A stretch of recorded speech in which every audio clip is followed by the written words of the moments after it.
Do I look different on camera today? Do I look?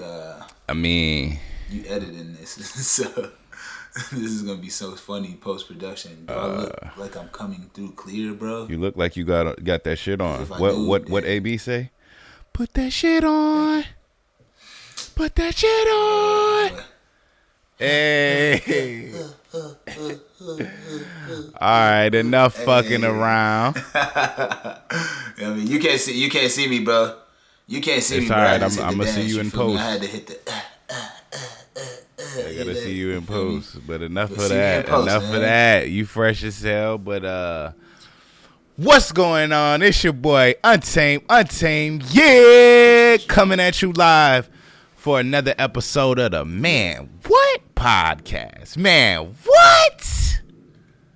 Man, how y'all feeling today? What? Y'all feeling good? Cause I'm feeling fantastic. What? Man, the sun is shining. You know what I'm saying? Last pod, I was telling y'all about how your boy car burnt down. But guess what? They can't hold me down. They can't shackle me. Nigga, I got another car on your ass. Just in case you thought I wasn't. I did that. You know what I mean? How you feeling today? Nah, talk your shit a little more, man. I feel like last week was a bad week. Last week was a little bad week. That's a good turnaround. Came outside, nigga, my car was burnt down, but now I come outside and I'm in that dang, nigga. I'm in that dang. Stop playing with me. I'm comeback kid. You know what I'm saying, Mister? Yeah. You feel me? Yeah. It's going down, man. How you feeling? Yeah, man, I'm good, man. I feel great. I just got off work a couple hours ago, so you know I'm my boy hopped off of work to get to work. I'm here with you, bro. Okay, I'm here with you, man. Man, I ain't gonna lie, y'all. I'm fresh up out the bed. Brother, fresh up out the bed. I called this nigga. I said, yo, I'm gonna call you in the morning, and I'm gonna be ready to pod, bro. Just, you know what I mean? I'm gonna let you know. Bro, you called me at 7 in the morning. Like, bro. Knocked out. I did not call you at 7 in the morning. I called you at... What time was it your time? What would be 9 your time. Stop it, guys. I called Cap. But that's my... we gonna get to that. We gonna get to that. Yeah. We gonna get to that. We gonna get to that for sure. We gonna get to that today. But nah. It was 7. It was 7:30 somewhere my time. It was 7, right? And it was 9:30 your time. Damn near 10 o'clock. Man, brother was getting them good Z's. No, what's the deal? What we getting into today, man? I feel it though. Man, what's first on that docket, man? Come on. I mean, let's get straight into the pod, man. Man, let's get it, man. So the first thing on today's docket, we want to talk. What was this? I seen a couple things about you on Facebook. That's gonna be another segment on this. Your post on Facebook. Oh, I thought you said you seen a couple things about me. I'm like, damn. Because I be watching. No, I seen. Because if you heard it, then it's true, Facebook, nigga. And I seen you. I mean, hey, of course. We not clearing up no allegations, nigga. Fuck. Nah, but look, no allegations. No. Yeah, don't Vlad me, bro. This is not Vlad. This ain't the feds. Vlad the pod. Nah, but as I do, you was talking shit about. Yeah. I feel like an American staple. Yeah, you were talking shit about an American staple, and I wanted to get on this pod and defend everybody who rock with these, cause fuck you, boy. Hey, don't ever talk about Jack in the Box tacos like that, my nigga. That's what we gonna do in do your life, nigga. Don't ever talk about bro. Yeah, my nigga. I'm here to hold it down. I'm here to hold it. Look. Let me land. Let me state my case. My nigga. If you can't put the long order music right here, now I'm playing. Looking at like I said, my nigga. That boy talk about some tacos. Yep. Those are not tacos, my boy. Let me start right there. Those are tortilla chips with a little slither of meat in the middle, nigga. Stop it, nigga. I eat real Mexican tacos, nigga. Let's start there. I eat real Mexican tacos, nigga. Hey, but this is not about indulging in culture. This food, Jack in the Box tacos. If you order tacos from Jack in the Box, you're not looking to get an authentic Mexican meal, nigga. You're getting some shit because it's either quick or you're drunk as shit in the Jack in the Box drive-thru at 3 a.m. This is not, my nigga. This is not. You're not going to the taste of Mexico, my nigga. This is a quick transaction. Do what it needs. I ain't even gonna lie. This coming from a nigga who ate some Jack in the Box tacos yesterday, nigga. Them shits was non-appetizing, nigga. I didn't like it. I ate it though, but I didn't like it, nigga. I ate one. I got 4. I ate one, nigga. That shit was trash. Because, bro, there's a prerequisite to eating or poor, tacos, bro. You either have to be high or drunk, bro. Hello, that's poor people food, bro. That's poor people food. No. Or what? Hey, man, we're not doing that. Nigga, but I got enough money to eat authentic Mexican tacos. That's all I said. But you ate those tacos nigga, my girl got them tacos. Yourself with the poor people that are eating the poor people food. So, nigga, that's even worse. That's even worse. Hey, I ain't rich, I ain't poor. That's even fucking worse, bro. That's even worse, bro. Nah. But on a serious note, bro, those tacos, to me, anyway. Man, I'm serious.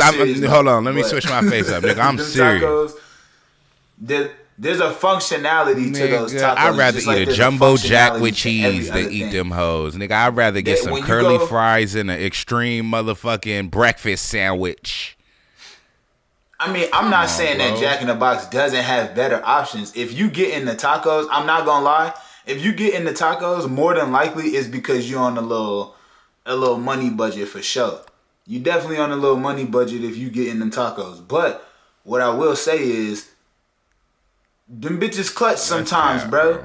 You know what I mean? If you either high, I don't get high, or you drunk, then hey, I gotta so I'll be having the munchies and just be eating the diabolical. You definitely get you definitely indulge in some. Yeah. But them tacos, I'm gonna give my opinion, bro. Of course, them tacos is an abomination. Yeah. To Taco Nation. Any authentic Mexican taco maker will look at you and say, no, mijo. You ain't eating that shit. Let me give you a real taco, bruh. Them hoes are not a taco, bruh. Like I said, that is a nacho cheese chip. Nigga. Yeah. Nigga, the lettuce be wet, stringy. Monster taco. Bruh. On a taco scale, I like my taco wet or why would you I like my lettuce with a crunch to it. That's a real taco. Nigga, when that shit is wet and stringy, that mean it's been sitting in a motherfucking bag. That mean that they just grab that shit up out of... Bruh, first of all, let's talk about how they just throw that shit together, nigga. They take the fucking little circular tortilla, nigga, they slap motherfucking meat in there, right? Nigga, they slap it in there, roll it up, that meat be wet as hell. Nigga, they grab their big ass meaty hands. They probably don't even wash their hand. They slap that shit inside of the motherfucking tortilla, right? Then they gonna fold it and throw it in a little machine that just presses it and heats it up. Nigga, the shit is horrible. And don't let me start on eating a Jack in the Box taco with no sauce. Oh my God. When I tell you drier than a biscuit. Stop. Hey. Can't fuck with it, y'all. You know why?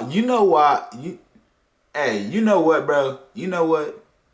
You might be right. I'll be right and wrong. But in this case, right and wrong. We could agree to disagree. Nigga. You know what I'm saying? Bro. But look, check this out, my nigga. All I'm saying is, bro, I've known you for a long time. That's what I'm saying. We ate fucking That's MREs, what I'm saying, bro. We can't say that's what I'm shit. saying, nigga. I done ate some shit before. I done ate I done ate a couple poor mans. You feel me? But that, bro, nah, nigga. That's what I'm saying, bro. Nigga, I can make a better taco than that. And on top of that, our beloved ramen noodles. I'm not gonna lie. I heard a couple things about ramen Jack in the noodles. Box tacos, my nigga. And you eating way more noodles. I done ate at least 10,000 packs of noodles in my life, bro. 10,000, nigga. 10,000. Nigga, the chicken, the beef, the shrimp. Nigga, I done ate 10,000 packs of noodles in my life. 10,000 is insane, bro.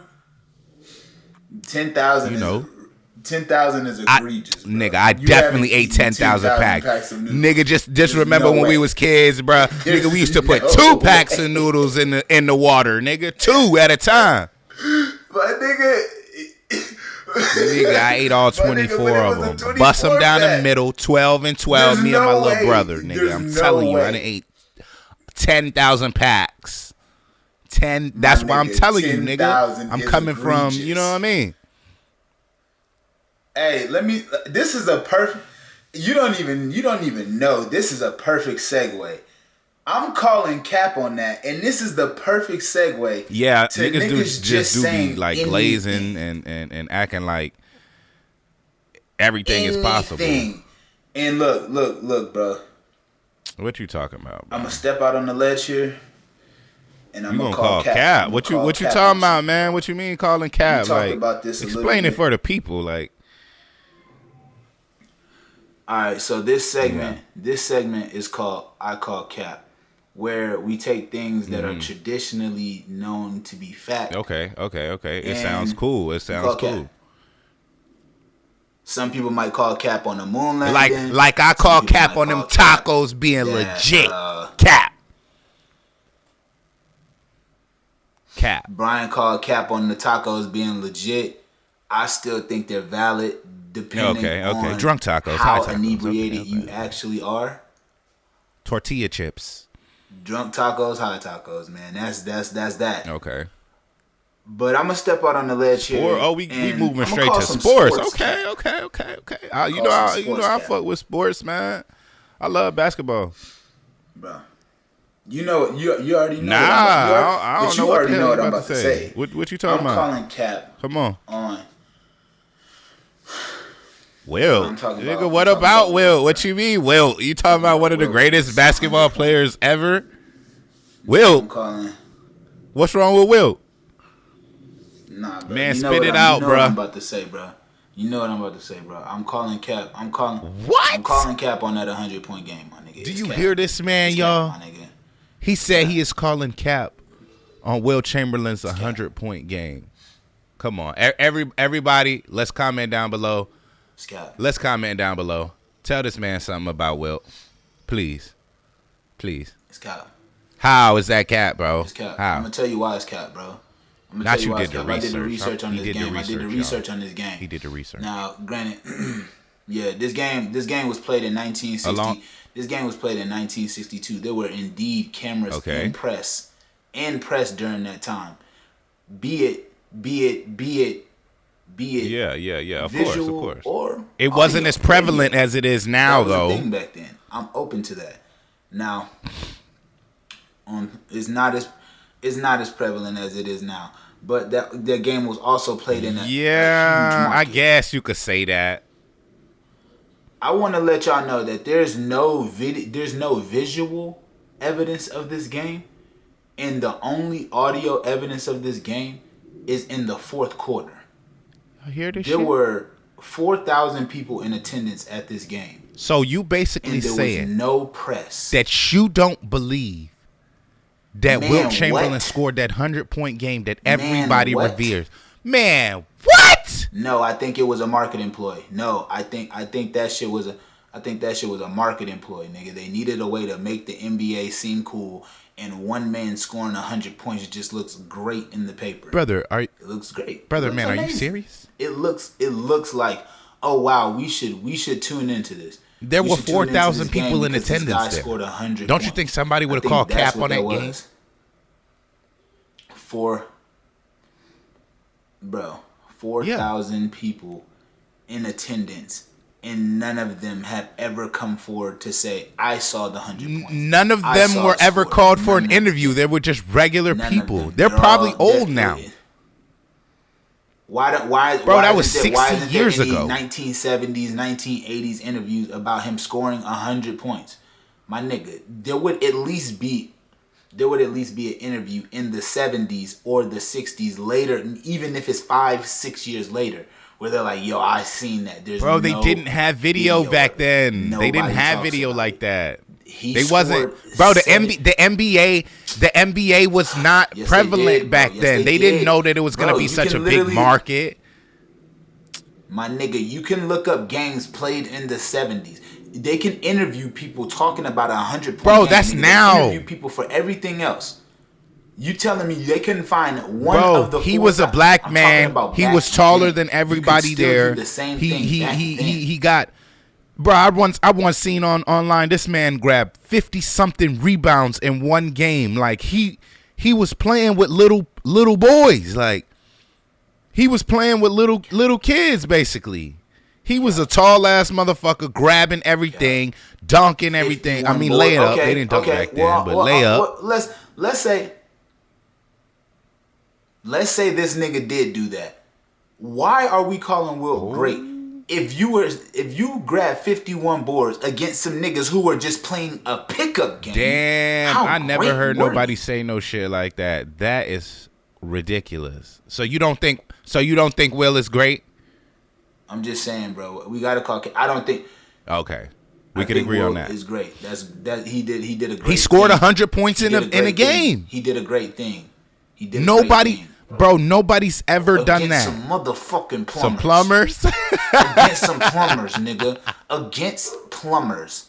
Some plumbers, nigga. Some electricians, nigga. Don't get me started, my nigga. Don't get me started, my nigga. Like, he did that shit against some. That shit against some plant workers, nigga. I see where you going. Like, I mean, yeah, the talent wasn't as good back then.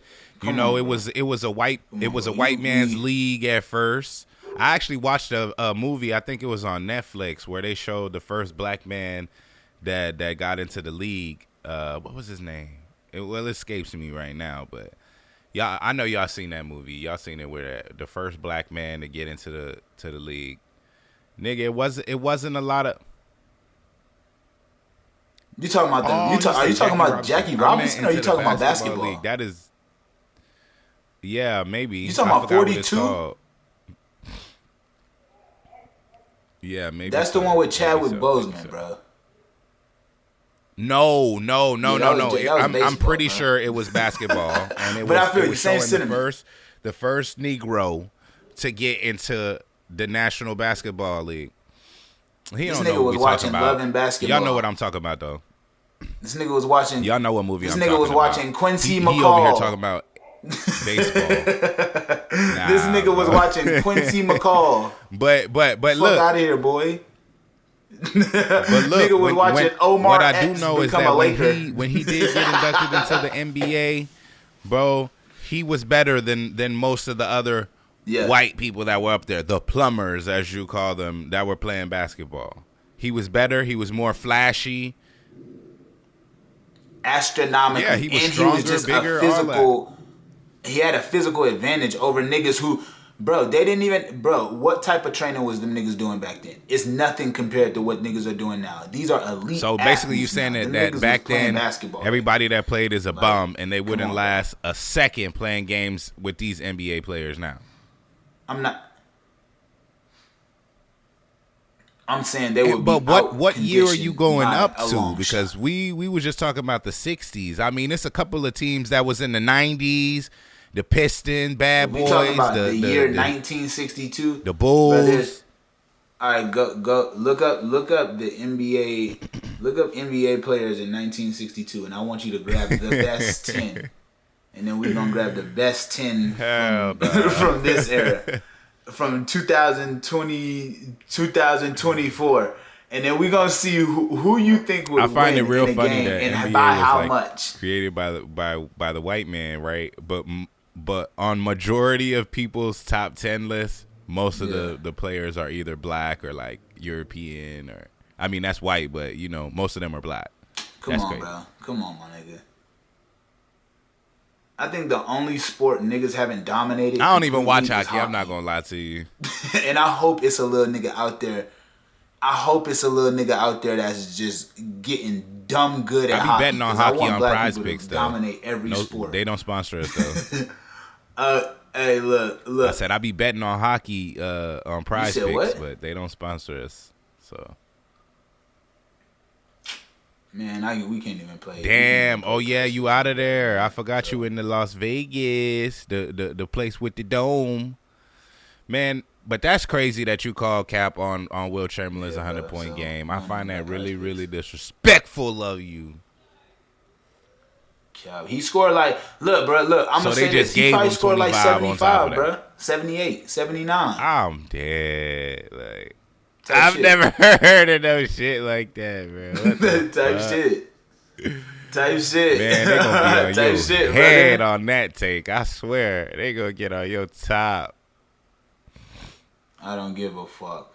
Y'all niggas can't prove. Y'all niggas can't find. If y'all could find me one person who was in attendance in that game and had an interview or said something, like, show me the golden Willy Wonka ticket or something, my nigga, then maybe my perspective will change. Until then, I called cap. I think it was a marketing push so the NBA could sell tickets and take their league bigger than it was at the time. We gotta agree to disagree on that one because I'm open to hearing other perspectives. I don't feel like people would have held like that game up like they 73. Still do to this even now today. How they hold that 100-point game up. It's because all they got is that bum ass picture of him holding the paper that say 100 on it. It's like, all right, bro. He want them to go back in time. I want to see video. I saw LaMelo Ball put up crazy. I saw LaMelo Ball put up 92 points in a high school game, nigga. He was playing fucking bums. He was in high school. 92 points in a high school game, nigga. Okay, so was Wilt. Them niggas wasn't athletes, bro. You telling me there were elite athletes in the NBA in 1962? Wilt was there. How? True. That's true, all but I'm saying. Wilt was Wilt. That's disrespect. It was a couple of players that was decent back then. It wasn't just Wilt, but we gonna agree to disagree on that. It was, but I'm saying your average player back then was not fucking Wilt Chamberlin, my nigga. He wasn't. He just wasn't. Like your bench players and your role players, they probably was some tough niggas. They probably worked on a steel mill or some shit. But them niggas was not elite athletes. Yeah. They smoked cigarettes and drank brewskis after the game and did cocaine, nigga. Like, what are we talking about? Them niggas was hooping off straight man, we got cocaine energy, bro. That, man, I'm still gonna hold Wilt up there. I'm believing in his 100-point game. If you don't believe, somebody prove this man wrong, bro. Please. He's going insane. So what's next on that docket, man? What's going on? Man. All right, so this week in hip hop, you talking about my boy Freak Mill. Heathenism. My boy Freaky Zeke Mill. I seen your name in that paperwork, nigga. I mean, they redacted your name, but who else do we know? That's sick. That is a Philly rapper that dated Nicki Minaj. It's crazy. There is a possibility that somebody else dated Nicki Minaj and was from Philly. Sure. But what I do want to say is he dropped the EP. Aside from the egregious claims that that are all alleged, by the way. Like, we don't know if Meek was actually allegedly. But I want to speak on the music that he dropped. Heathenism. He dropped the EP Heathenism. I didn't really listen to it. I'm not gonna lie. I haven't really heard. I heard that Future record that he got, but I feel like I'm with most of the people in America right now. We didn't really hear that record. Did you? Oh, you did. Okay.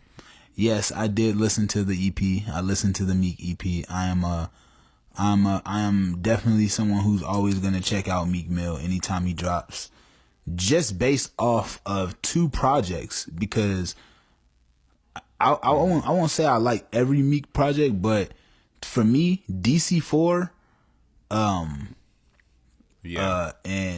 championships, to me those are Meek's too.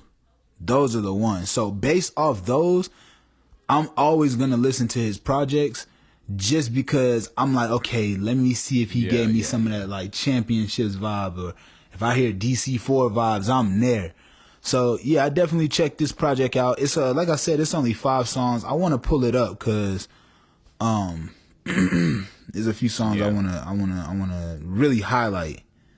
Cause like I said, man, I think Meek Mill did a decent job, man.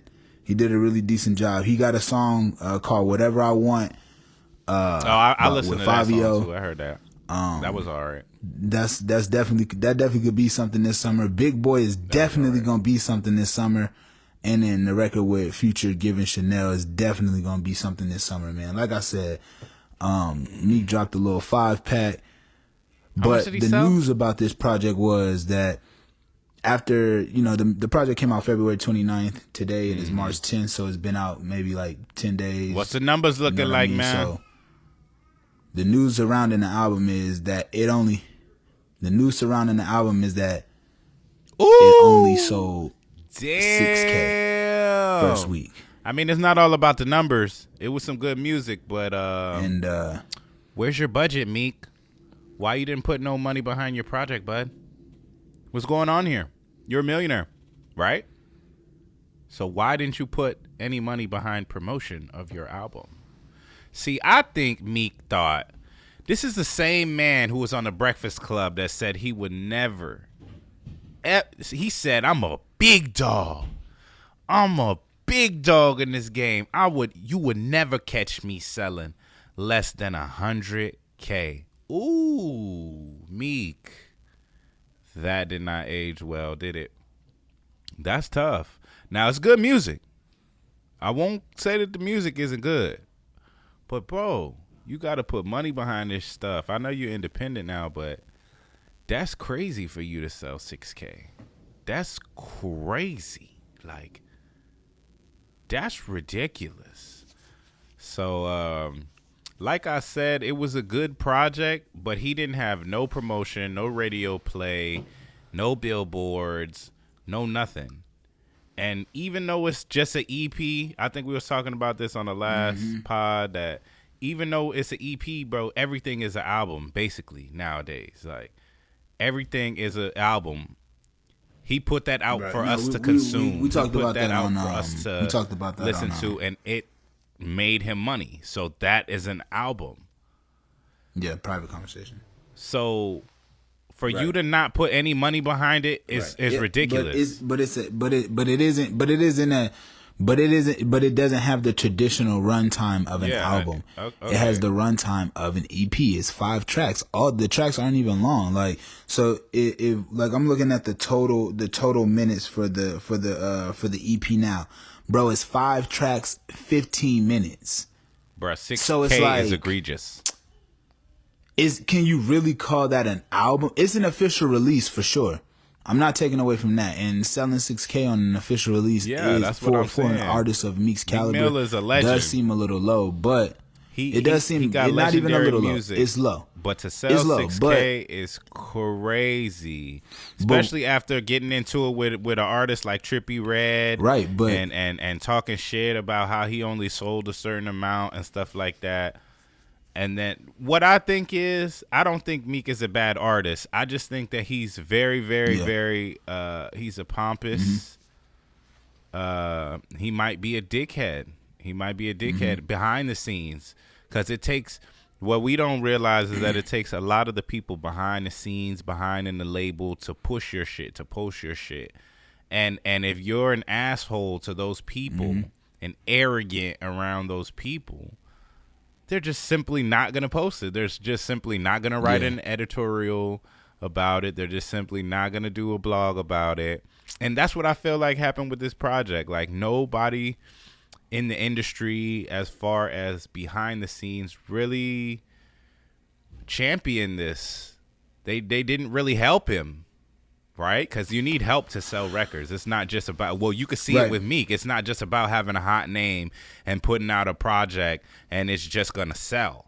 That's not how it goes. This is, at the end of the day, this is the music business when you're talking about hip hop.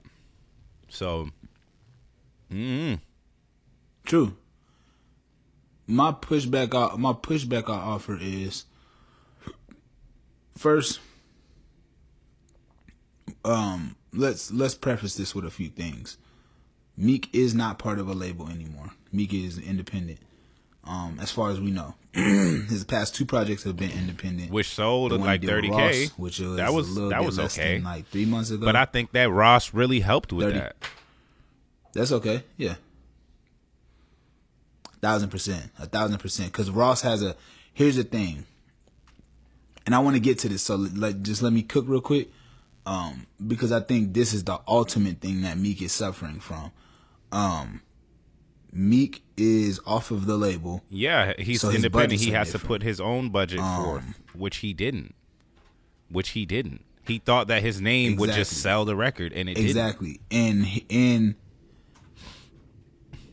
And that's where I want to lead to right there. He thought his name would sell the record. That's crazy. Yo, if you're an artist, or if you are in e-commerce, or if you sell anything, I wanna say this. Unfortunately, the days of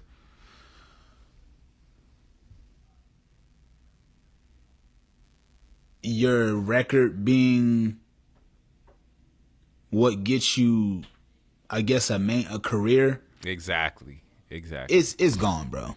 It's gone. And what I mean by that is, a label was able to manufacture and push a Meek hit back in about, I want to say from about 2012 to about 2018.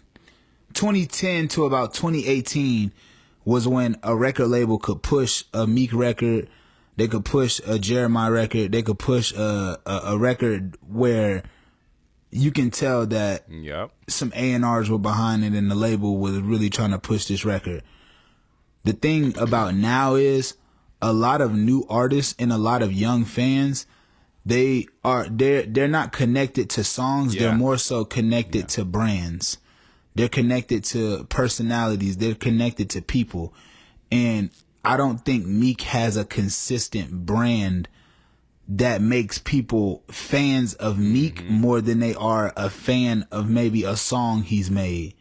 You know what I mean? Because I think when you look at the archetype of a Travis Scott fan, there's a way that they dress. There's a certain type of music they listen to. There's an identity that they can attach themselves to. Where I feel like a Meek, there's nothing other than the street dudes who aren't and they're really just gonna be fans of you like that. Like they're because they listen to music like that. They bootleg your shit. Sometimes. They're not streaming. Exactly. You might listen to it on YouTube type shit. but those dudes also aren't the type of people who are like fans for real. Like they might rock with your record, but they not gonna show up every time, because a lot of these dudes be in the streets, nigga. They just not about to show up and just they're not gonna give you a big enough internet presence to where your records are gonna sell the same as they did back when there was a limited places niggas could get them. You feel me? And on top of that, if you don't have a hit in rotation, like you don't have a going bad in rotation, and I don't want to just use the Drake record in reference to Meek, but even if you don't have the record, the kind of record he had with P&B and Jeremiah, the nights like that joint right there. If you don't have one of those, and a label bag behind you, then I think it's just gonna look a little different. Because on top of that, if you listen to the records on this project, it's Meek, but it's not Meek in the bag that I feel like the niggas who really, really rock with Meek are looking for. Cause it's the trap shit. It's hard. It's definitely hard, and he on there spitting, bruh. But I think what Meek gave us with championships, it's like if you go to a restaurant, right? And they serve you, and you get a meal that you never got before, and they serve it perfectly. They're like, and when you eat it, you like, yo, everything on this is perfect. Like, nothing's too salty, nothing's too unflavored. Everything is just perfectly right. And then the next time you go to the restaurant, the service is terrible and the food is terrible. And I think that's kind of what has been happening. Yeah. Post championships. Exactly. With his discography. Ever since he went independent, like I said, Meek's arrogance is leading him down the wrong path. He thinks that he doesn't have to market. He thinks that he doesn't have to appease towards the behind the scenes people. That's what I'm saying. Like, he needs a branding consultant, like somebody who understands branding and is gonna like help him kind of like dial back a little bit. Like, you remember back in the day where like, you remember how back in the day where this nigga Wale would be like wilding on Twitter? Now Wale don't wild on Twitter, but the conversation around Wale's name now isn't, oh, Wale be wilding on Twitter. It'd be like, damn, bruh, I sure wish we had some new Wale music. And that's where you want people. We're in an age where that's where you want people. The shit that you do, aside from the music, it matters. Because people see you online. People can go live. People can take pictures. It matters, bro. People tell stories. Like, these people who used to be shunned and sent to the back and their story never told, well, now they have a YouTube channel. Now they have an Instagram. Now they can go live. So they're not being silenced. So if you were a dickhead, or you were an asshole, or you were whatever, now those stories are coming out and people have opinions about that. Your fans who weren't privy to this shit have an opinion, and whether we believe it or not, that affects sales. It affects your connection to your artist. I mean, to your to your fan base affects your sales, bro. So put some more marketing behind your record. 1,000%. And find somebody who is a brand consultant. Find somebody, and I'm not saying, and this is just speaking in general. Like, if you're an artist, I feel like shit. Even me, this is something I want to do. I want to find somebody who's an expert at branding and could help like really sharpen up the image and how, and the social media presence to really start cultivating like a real core fan base and a real like diehard fan base. Because, bro, anything else is just is fleeting. Like, people will abandon ship. Like, they're just talking about how you know how Ye went #1 with the Vultures album, but on the weekend of the Super Bowl, but the artist that was being built up on the Super Bowl to go #1 that week was Usher, because he had just dropped his album and he was in front of all those eyes. They were saying that maybe like 125 million people. But then he ended up selling 90,000. Watched the Super Bowl and shit, right? Which is good. 90K. And but in I'm front not of saying 125 million and that's not people, bad. That's not bad. That's really good. Crazy. That's like a very, very, very, in front of very 125 million people, and it only was able to sell. That's a very minuscule percentage. And granted, it is more than 91,000 people listening, because the way streams work now, a stream is worth, one stream is worth, 1,500 streams is worth one album sale. So if you want to do 1,500 times, however many out, the 90,000, then, you know, you could probably see how many times the album was streamed. But for all that promo, for all that, and for the album to not even break 100 and come in at number 2 to someone who the world said was quote unquote canceled. Kanye decided to spend money. He spent whatever, I think like $7 to $9 million on that ad. He ended up making 3 or 4 times that. It's about your marketing, bro. Yeah, you can get on a free stage and dance around, and that's the thing. But you got to put money behind this shit. The marketing is great. The marketing is great. The marketing is great, but what I think what Kanye did, Kanye has established a brand, and Kanye has established a fan base within that brand that's always gonna ride and show up for him. I think a lot of artists, Usher's definitely a legend, but Usher is a old.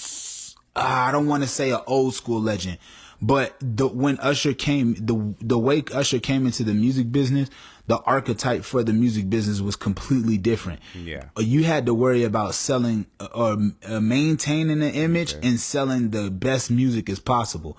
Now artists are selling a whole bunch of other shit that don't got nothing to do with music, because now you're a content creator and then you're whatever you are after that next. So nigga, if you're a rapper, you're a content creator first and then you're a rapper. You know what I mean? If you're a singer, you're a content creator first and then you're a singer. Producer, you're a producer. You're a content creator first and then you're a producer, because exactly. And that's my thing. That's how you build sufficient branding. And I think your average rapper, if your branding is, I'm going to show my jewelry off, or I'm going to show my lifestyle, my car, the bitches I'm fucking with, the vacays I'm on. If you're not doing that the best we've ever seen it done, then we've already seen it done before. And that's just not a way to build brand, because you think, like, you got to think about it. Y'all say y'all talk for the streets and this is motivation for the streets. But if you listen to a good majority of these songs by street artists, my nigga, they're either talking about killing the people in these neighborhoods. They either talking about going back and low key stunting. Yeah, we heard it all before. In these neighborhoods. So you're not making music that identify.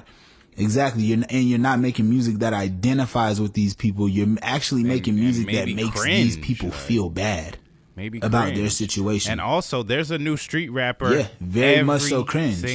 Very much so. Like a person like Meek, how are you setting yourself every day apart? You're rapping about the same things that they're rapping about, with the same cadences that they're rapping it with. But there's a new hot dude who did his dirt in the street, and his people are behind him.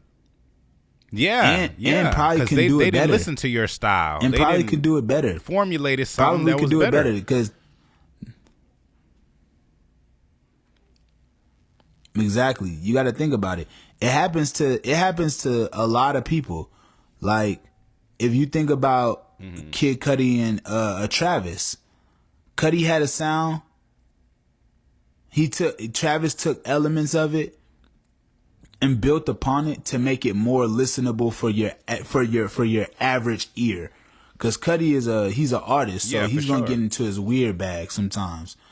Whereas like Travis gonna get into his weird bag, but he gonna make sure that motherfucker a bop. Travis. So it's like exactly. But my point is, going back to the original topic is, bro, all these like, if you don't like in terms of like this situation with me, if you don't evolve or grow that sound or grow as a person, then your art is going to start to feel stagnant, because you're trying to put this, it's almost like this is the wrong key to get in this door, but being that it goes in the socket, you keep trying it. And it's like, my nigga, like, you keep trying to turn this key, and it's the right size, but it's the details of it that's just not making it turn over.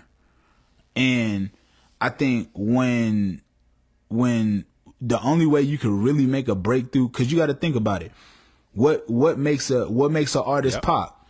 It's them, right? So if you milk this sound, exactly, you got to be you. So if you milk this sound and then you milk your brain for every song that you can get out of this current you, what happens when that current you starts to change? You have to renew and then grow, right? Or do you still try to make the songs that made you pop? That's where Little Baby's because if you're at still right trying now. to make the songs that made you pop, or if you're still trying to recapture, or if you try to and we talked about Baby last episode, but if you're still trying to recreate that feeling and that's not where you're at, then the music is always going to come off inauthentic. You know, and I think that's what the fans have been getting from Meek, especially with Expensive Pain, especially when Expensive Pain comes off Championships, which is heralded as your best project. And then you got to think about it. He kind of does the same thing with this project. He returns a little bit to form with this project, but he doesn't put marketing dollars behind it. He does a surprise drop. Like he's not nearly a big enough artist to do a surprise drop. You know what I mean? Especially independently. Like a lot of people like to bring up Beyonce, and she did the surprise drop, but yeah, Beyonce had a machine behind her. So a surprise drop was really not like a surprise. Yeah, you're right.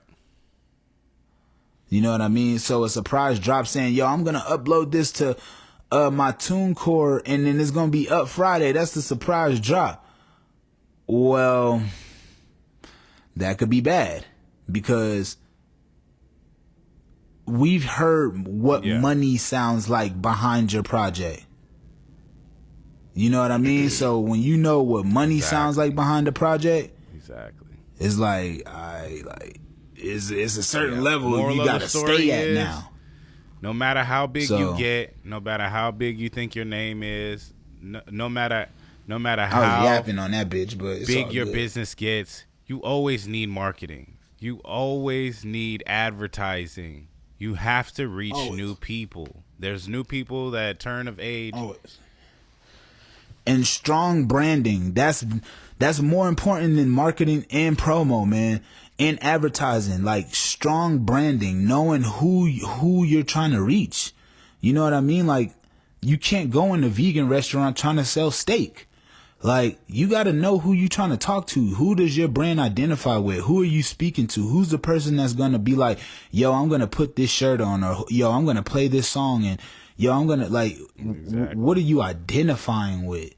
You know what I mean? Like I think about all the artists I love when I was growing up, and I identify with them on an emotional level. You know, I identify with Kanye because he was kind of like the guy who like rap, but he was also a little weird. I identify with the Drakes because, you know, he was a cool guy, but you know, he had his girl troubles that he would go through. I identify with Cole because of just his story. You know what I mean? And you start to realize what you're identifying with, and you're not identifying with a rapper. You're not identifying with a thing. You're identifying with an emotion. You know what I mean? And that makes you feel something in here, and that makes you connect to that music. And when they're able to translate that mind to heart, then that's when you got that magic, and that's when you got something special in any product, whether it be music, whether it be design, whether it be anything. I agree. Yeah, you're right. Anything. So strong branding, you know, y'all. Strong branding. Y'all make strong sure branding. Y'all learn your identity and make sure you know who you're selling your stuff to. But like I said, we gotta wrap this shit up. I appreciate y'all for coming through, man. Like I said, it's me. It's your boy Untamed. I was rapping on this coming bitch. at you live with my boy Khalil, Big K, man. I appreciate y'all for tuning in. You just finished watching another episode of the Man What podcast. Man, what? Y'all make sure y'all like, comment, subscribe right now. Let us know any topics you need us to hit. Man, we out of there, bitch. Appreciate y'all for watching.